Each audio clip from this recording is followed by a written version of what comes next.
Have I done the intro for this? I have, haven't I? You have now. 5 reasons why you should consider your next bike being one by or changing your bike over to a one by setup. One by. So number 1, it's easier to use. It sounds really simple, me saying that, but having a one by system means you're only controlling the rear mech. Whether you've got a mechanical group set or an electronic Di2 group set, whatever brand it is, so you're negating needing to have that additional cable to control the front mech. Having everything controlled as just the rear mech really simplifies the system. So with a mechanical group set, it will mean that all the shifting is controlled from one shifter, but with an electronic group set like this, you can control all the shifting from both shifters, but they are only controlling the rear mech. So on this bike, which is set up with GRX Di2 with an XTR Di2 rear mech, the shifters both control the rear mech. With the GRX shifters, you have these secret little fun buttons. For me personally, the reason why having both shifters control the rear mech is I find it really useful if, say, for example, I've got a hand off the handlebars and I'm having a drink or eating something and I suddenly go up a steep bit of hill, I'm able to change the gear easily. It's also easier in the sense that it's easier to maintain. By only having one chainring, you're not having to deal with the front mech, which can get in the way and sometimes be a little bit annoying. It's much easier to get to the chain to be able to clean the chain and the whole system. Depending on the type of riding you're doing, if you're doing maybe more, stage races, it's actually quite useful to have that ability to jump between the big ring and the little ring. But for most people, I do think that going one by is a real serious consideration. The other thing that's really great about going one by is you are negating things like drop chains, because one by setup chain rings are basically built to try and stop a chain from dropping, and the rear mechs, generally speaking, have a clutch mechanism built into them, which will allow the chain to stay on the chain rings and not miss shift, especially when you're riding over rough surfaces. Number 2. What the fuck is number 2? It's cheaper to go one by, basically because there's less stuff. That's it. You're missing a front mech.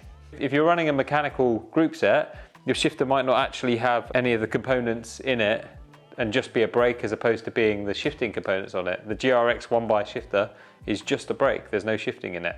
So you're actually not having to pay for a front mech. So yeah, it's cheaper. Cheaper to buy, cheaper to maintain. It's pretty self-explanatory, right?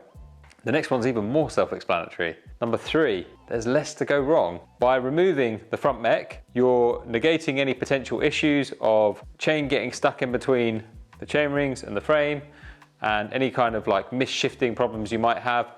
One by setups are built based on the idea that the chain should never drop off the front chain ring because of the narrow, wide nature of the teeth on it. And then the rear mechs having the clutch in them will also help support that ability of the chain not coming off.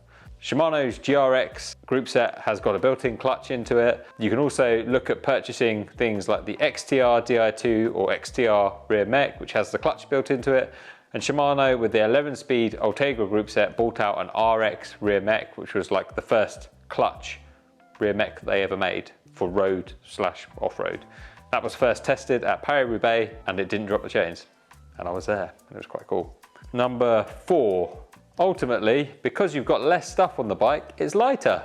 You're saving weight, you've got a lighter group set that costs you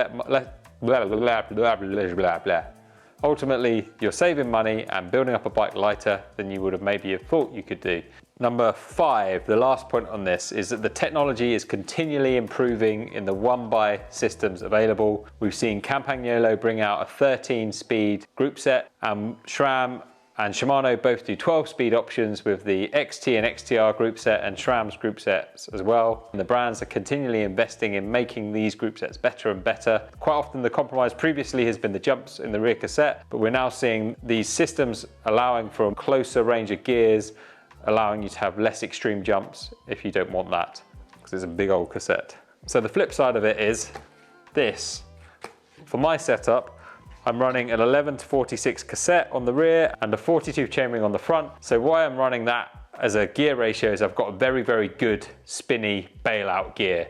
There's tons of different options you can run in terms of cassette sizes. One by setup with Shimano GRX generally says you can do a 46 or 44 tooth on the back. As I'm running an XTR rear mech, it allows you to fit a larger cassette on the back as well. In the first edition of Badlands that I did in 2021, I ran a 2x system on my Aspero 5 gravel bike. For 2022, I ran a 1x system with 11 to 50 cassette and a 36 tooth chainring on the front. There was no points where I ever found that I was like, didn't have a gear to go fast enough. I never felt like I could not get up any of the climbs. So having done that for that race, I now am completely sold by the idea of 1x and the versatility, especially for off-road riding. For road cycling, a 1x setup is definitely a more aero setup because you're negating the need for the front mech. By doing that, you can create a more streamlined setup, and potentially if you're doing time trialing on a road or a TT bike, this may be a way that you can get yourself a little bit more aero optimized by going 1x and running a large chainring on the front. I don't have anything else to say, Jack. Thank you for watching this video. Hopefully this has been quite a useful insight into why I really do think 1x is a really good option for you for your next bike, and potentially if it's your first bike as well, it could be the way forward. Please like, comment and subscribe, and let me know any other points that you might have on the 1x system, whether you like it or you don't like it. Drop it in the comments below.